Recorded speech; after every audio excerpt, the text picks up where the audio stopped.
നമസ്കാരം. അഫ്ഗാനിസ്ഥാനിൽ പതിറ്റാണ്ടുകളായി തുടരുന്ന ബാലലൈംഗിക ചൂഷണ രീതിയായ ബച്ചാബാസി താലിബാൻ ഭരണത്തിൽ പൂർണ്ണമായി അവസാനിച്ചിട്ടില്ലെന്ന് വ്യക്തമാക്കുന്നതാണ് അവിടെ നിന്ന് പുറത്തുവരുന്ന പുതിയ വെളിപ്പെടുത്തലുകൾ. താലിബാൻ ഔദ്യോഗികമായി ഈ രീതിയെ നിരോധിച്ചിട്ടുണ്ടെങ്കിലും ഇരകൾക്ക് നീതി ലഭിക്കാത്ത സാഹചര്യമാണ് നിലനിൽക്കുന്നതെന്നാണ് പുറത്തുവരുന്ന റിപ്പോർട്ടുകൾ.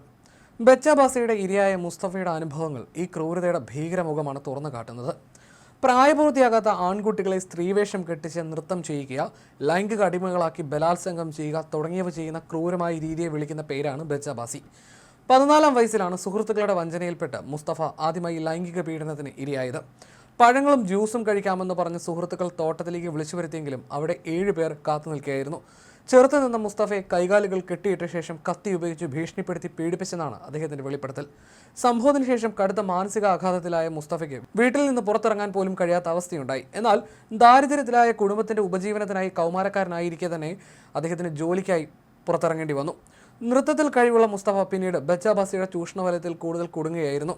പരിപാടികളിൽ നൃത്തം ചെയ്യുന്നതിനായി പണം ലഭിച്ചിരുന്നെങ്കിലും പ്രകടനത്തിന് ശേഷം പലപ്പോഴും പുരുഷന്മാർ അദ്ദേഹത്തെ ബലമായി കൊണ്ടുപോയി ലൈംഗികമായി പീഡിപ്പിച്ചിരുന്നുവെന്നാണ് വെളിപ്പെടുത്തൽ. പലപ്പോഴും തുച്ഛമായ വരുമാനം മാത്രമായിരുന്നു അദ്ദേഹത്തിന് നൃത്തത്തിൽ നിന്ന് ലഭിച്ചിരുന്നത്. 20 വയസ്സായിട്ട് പീഡനം തുടരുകയാണെന്നും ഏകദേശം 70-80 തവണ താൻ ബച്ചാബാസിയുടെ ഇരയായിട്ടുണ്ടെന്ന് മുസ്തഫ പറയുന്നു. അവർ എന്നോട് ഇത് ചെയ്യുമ്പോൾ ലോകം ഇരുണ്ടു പോകുന്നത് പോലെയാണ് എനിക്ക് തോന്നുന്നത്. ഞാൻ മരിക്കുകയാണെന്ന് തോന്നും എന്നാണ് അദ്ദേഹത്തിൻ്റെ വാക്കുകൾ. ബച്ചാബാസി അഫ്ഗാനിസ്ഥാനിൽ വ്യാപകമാണെന്ന് മുസ്തഫ പറയുന്നു. തൻ്റെ 4-5 സുഹൃത്തുക്കളും സമാനമായ പീഡനത്തിന് ഇരയായിരുന്നുവെന്നും പിന്നീട് ഒരു പ്രാദേശിക NGOയുടെ സഹായത്തോടെ അവർ പാകിസ്ഥാനിലേക്ക് രക്ഷപ്പെട്ടതായും അദ്ദേഹം പറയുന്നു. പീഡനം സംഘടിതമായിട്ടാണ് നടക്കുന്നതെന്നും മുസ്തഫ വെളിപ്പെടുത്തുന്നു. നൃത്ത പരിപാടികൾക്ക് ശേഷം കാറുകളിൽ കയറ്റിക്കൊണ്ടുപോയി അജ്ഞാത സ്ഥലങ്ങളിൽ മണിക്കൂറുകളോളം തടഞ്ഞുവെച്ച് പീഡിപ്പിച്ച സംഭവങ്ങളും ഉണ്ടായതായി അദ്ദേഹം പറയുന്നു. ബച്ചാബാസിയുടെ ഇരകൾക്ക് ലൈംഗിക ചൂഷണത്തിന് പുറമെ കടുത്ത സാമൂഹ്യ അപമാനവും നേരിടേണ്ടി വരുന്നതായി Ruksana media editor in chief Zahra Joy വ്യക്തമാക്കുന്നു. സ്ത്രീകൾക്ക് പൊതുസമൂഹത്തിൽ നൃത്തം ചെയ്യുന്നതിന് കർശന വിലക്കുള്ള സാഹചര്യത്തിൽ ആൺകുട്ടികളെയാണ് ചിലർ വിനോദത്തിനായി ഉപയോഗിക്കുന്നതെന്നും അവർ ചൂണ്ടിക്കാട്ടുന്നു. 1990-കളിൽ താലിബാൻ ഒരു സംഘടിത ശക്തിയായി ഉയർന്നു വരാനുള്ള കാരണങ്ങളിൽ ബച്ചാബാസിക്കെതിരായ നിലപാടും ഉൾപ്പെട്ടിരുന്നുവെന്നാണ് വിവരണങ്ങൾ.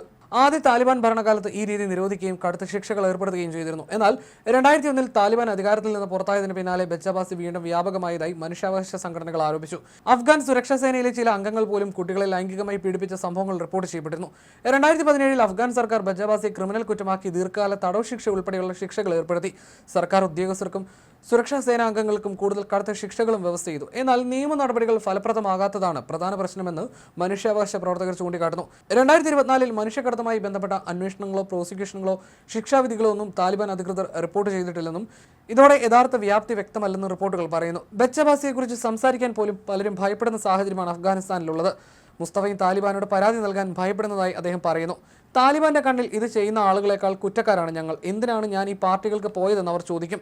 ബച്ചാബാസി ബാലന്മാർ ഈ കുറ്റകൃത്യങ്ങൾ സർക്കാരിനെ അറിയിച്ചാൽ അവർ ഞങ്ങളെ കൊല്ലും എന്നാണ് മുസ്തഫ പറയുന്നത്. താലിബാൻ അംഗങ്ങളിൽ പലരും ബച്ചാബാസിൽ നേരിട്ട് ഏർപ്പെട്ടിട്ടുണ്ടെന്നും മറ്റു ചിലർ അതിനെ അംഗീകരിക്കുന്നവരുമാണ്. ഇരകൾ പോലീസിൽ പരാതി നൽകിയാൽ അത് അവഗണിക്കപ്പെടുകയോ ഇരകൾ തന്നെ ആക്രമിക്കപ്പെടുകയോ ചെയ്യുന്ന സാഹചര്യം ഉണ്ടാകുന്നു. ഒരുപക്ഷെ ഒരു ദിവസം ആരെങ്കിലും എന്നെ കൊന്നേക്കാം, അപ്പോൾ ഇതെല്ലാം ഒടുവിൽ അവസാനിക്കും എന്നാണ് മുസ്തഫ വേദനയോടെ പറയുന്നത്. താലിബാൻ ഔദ്യോഗികമായി നിരോധിച്ചിട്ടും ബച്ചാബാസിയെ തുടരുന്നുവെന്ന ആരോപണം അഫ്ഗാനിസ്ഥാനിലെ നിയമവാഴ്ചയുടെയും കുട്ടികളുടെ സുരക്ഷയുടെയും കാര്യത്തിൽ ഗുരുതരമായ ചോദ്യങ്ങളാണ് ഉയർത്തുന്നത്. ഇരകൾക്ക് സുരക്ഷയും നീതിയും ഉറപ്പാക്കാൻ കഴിയാത്തിടത്തോളം ഈ ക്രൂരമായ ചൂഷണം അവസാനിപ്പിക്കുക ദുഷ്കരമാകുമെന്നാണ് മനുഷ്യാവകാശ പ്രവർത്തകർ വ്യക്തമാക്കുന്നത്.